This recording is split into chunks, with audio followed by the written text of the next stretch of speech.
Hello friends, मैं ललन कुमार आप सभी को 4G क्लासेज में स्वागत करता हूं। आज मैं साइंस के टॉप 15 क्वेश्चन लेकर आया हूं, जो आरआरबी, एनटीपीसी, ग्रुप डी इन सभी एग्ज़ाम के लिए महत्वपूर्ण है। पहला क्वेश्चन लिखा हुआ है, कौन सा संबंध गलत है? कौन सा संबंध गलत है? तो दोस्त देखिए, 1 कैलोरी में कितना होता है? तो 4.186 जूल होता है। ये ऑप्शन सही है। 1 एंगस्ट्रम में होता है 10⁻⁻10 मीटर होता है, ये भी सही है। ऑप्शन सी में है 1 नैनोमीटर बराबर जो होता है 10⁻⁻10 मीटर होता है। 1 नैनोमीटर बराबर 10⁻⁻9 मीटर होता है दोस्तों। ऑप्शन नंबर सी भी सही है। 1 मील में जो होता है 1.609 किलोमीटर होता है दोस्त। तो आपका ऑप्शन नंबर डी जो होगा वो गलत होगा, क्योंकि इसमें लिखा हुआ 1.12 किलोमीटर है दोस्त। नेक्स्ट क्वेश्चन आपका लिखा हुआ है, निम्नलिखित में कौन सा जोड़ा गलत है? वायुदाब बैरोमीटर से मापा जाता है। सापेक्ष घनत्व जो मापा जाता है जो वो हाइड्रोमीटर से मापा जाता है। हाइड्रोमीटर से मापा जाता है। पायरोमीटर देखते हैं, पायरोमीटर से क्या मापा जाता है? तो ऊंच ताप मापा जाता है दोस्त। क्या? पायरोमीटर से ऊंच ताप मापा जाता है। यानी कि आपका ऑप्शन जो होगा वो बी बिल्कुल सही होगा। ऑप्शन सी देखते हैं, थर्मामीटर से तापमान मापा जाता है। भूकंप की तीव्रता सिस्मोग्राफी पर मापा जाता है। ऑप्शन आपका जो होगा सही जवाब इसका होगा ऑप्शन नंबर बी। नेक्स्ट आपका क्वेश्चन लिखा हुआ है, निम्नलिखित में किसका बीमा समान है? निम्नलिखित में किसका बीमा समान है? तो देखिए दोस्त, ऑप्शन ए में है कार्य और शक्ति, बी में है संवेग और ऊर्जा, सी में है बल और शक्ति, डी में है कार्य और ऊर्जा। तो जिसका मात्रक सेम होगा उसका बीमा भी समान होगा दोस्त। आप देखिए, कार्य और ऊर्जा के मात्रक जो होता है जूल होता है, तो आपका ये जूल होता है। तो जूल इसका भी मात्रक है, इसका भी मात्रक है, तो इसका बीमा भी क्या होगा? समान होगा दोस्त। देखते हैं दोस्त, जिसका मात्रक जूल होगा यानी कि सेम होगा उसका बीमा भी सेम होगा। जैसे गतिज ऊर्जा हम देखते हैं, स्थितिज ऊर्जा बराबर mg होता है, इसका भी मात्रक जूल होता है। गतिज ऊर्जा का भी जूल होता है, कार्य का भी मात्रक जूल होता है, ऊर्जा का भी मात्रक जूल होता है। तो इन चारों का बीमा जो होगा दोस्त वो समान होगा। नेक्स्ट आपका क्वेश्चन लिखा हुआ है, यदि आपसे पूछ देता कि आप कार्य का बीमा बताइए तो आप निकाल सकते हैं दोस्त। देखिए, क्या कार्य का मात्रक जूल होता है या स्थिति ऊर्जा बराबर जूल? स्थिति ऊर्जा का मात्रक जूल होता है, तो स्थिति ऊर्जा बराबर क्या होता है? mgh होता है। m जो होता है इसका केजी के लिए, g गुरुत्वीय त्वरण, ये जो होता है मीटर प्रति सेकंड स्क्वायर, h जो होता है वो मीटर के लिए शो करता है। ये मीटर लंबाई को दिखाएगा, यानी l से इसको भी लिख सकते थे। यहाँ से kg के लिए हम यहाँ लिखेंगे m लिखेंगे, m के लिए l लिखेंगे, और यहाँ पर l है, l स्क्वायर हो जाएगा, और t के पावर क्या हो जाएगा? -2 होगा। यानी ml स्क्वायर t के पावर क्या होगा? -ml स्क्वायर t के पावर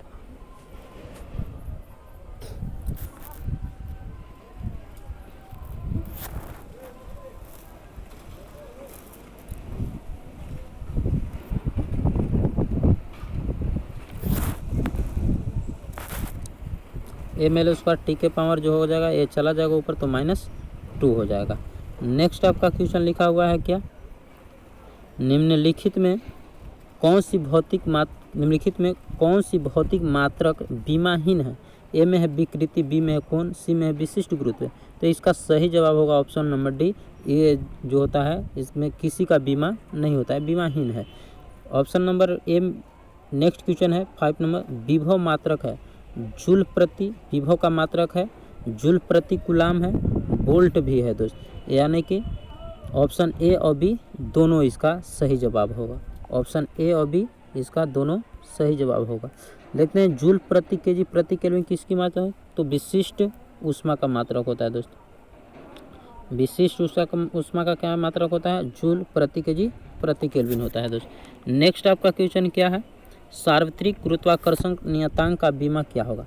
तो सार्वत्रिक गुरुत्वाकर्षण नियतांक g बराबर होता है 6.67 गुना 10⁻⁻11 न्यूटन मीटर स्क्वायर प्रति केजी स्क्वायर होगा दोस्त। तो आप यहाँ से निकाल सकते हैं।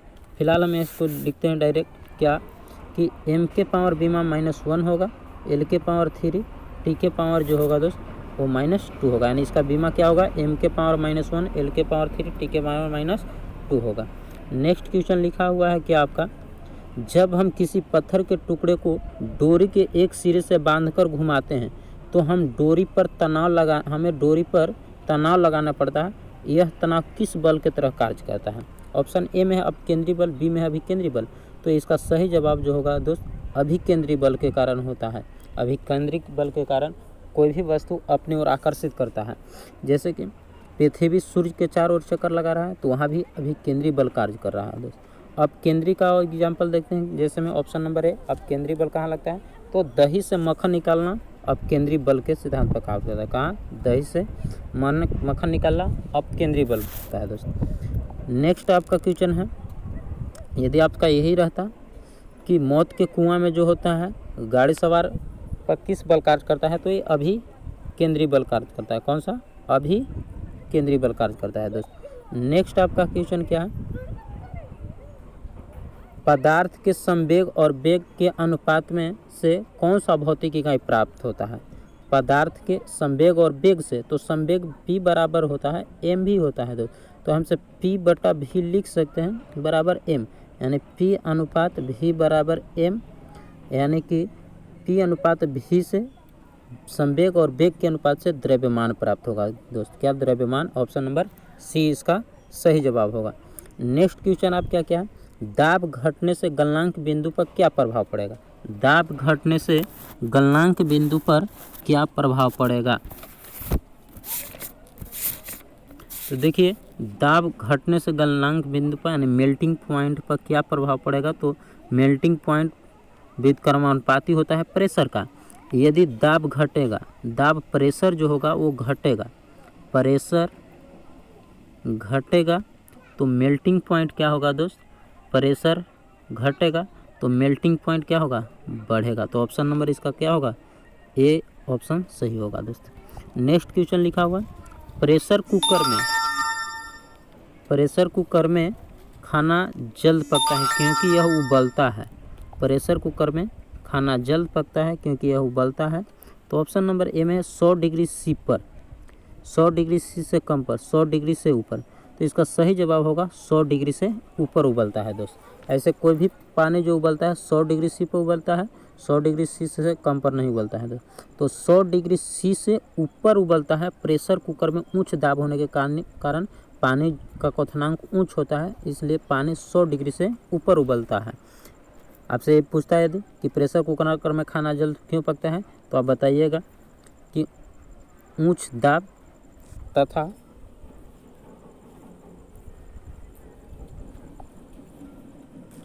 नेक्स्ट आपका क्वेश्चन क्या है, ऑक्टोपस किस जगत की प्राणी है?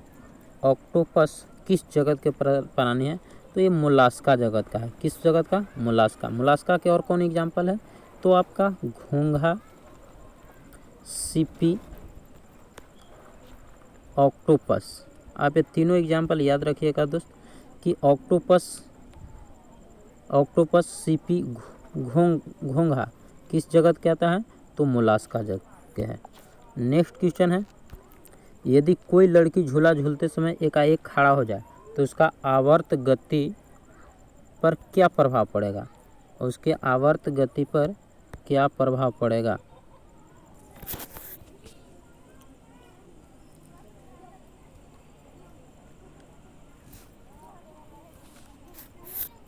जैसे देखिए दोस्त, क्या है कि ये मान लीजिए कि ये रस्सी था टना हुआ, यहाँ पर एक लड़की बैठी हुई है और यही लड़की बैठी हुई थी इस रूप में, अब खड़ा हो गई तो इस रूप में हो गई है। तो देखिए, लोलक की लंबाई में जो दोस्त होता है वो रस्सी की लंबाई प्लस ये जो बैठी हुई केंद्र होता है ये आर प्लस जुड़ता है, तब रस्सी की लंबाई जुड़ता है। तो अब बताइए, कोई खड़ा हो जाएगा तो जो केंद्र यहाँ इसमें बैठ रहा था बैठे हुए में, तो खड़ा होने पर केंद्र यहाँ बनेगा, तो क्या त्रिज्या कमेगा, एल यहाँ से रहेगा, तो एल प्लस आर क्या होगा, कमेगा। तो लंबाई कमेगा तो उसका आवर्तकाल क्या होगा, तो आवर्तकाल बराबर होता है दोस्त, आवर्तकाल बराबर होता है क्या, टी बराबर होता है 2 पाई रूट अंडर एल बटा जी होता है। लंबाई क्या हो रहा था, यहाँ से घट रहा था, लंबाई घट रहा था, तो टी क्या होगा, आवर्तकाल भी क्या होगा, घटेगा दोस्त, क्या होगा, घटेगा। नेक्स्ट क्वेश्चन क्या लिखा हुआ है,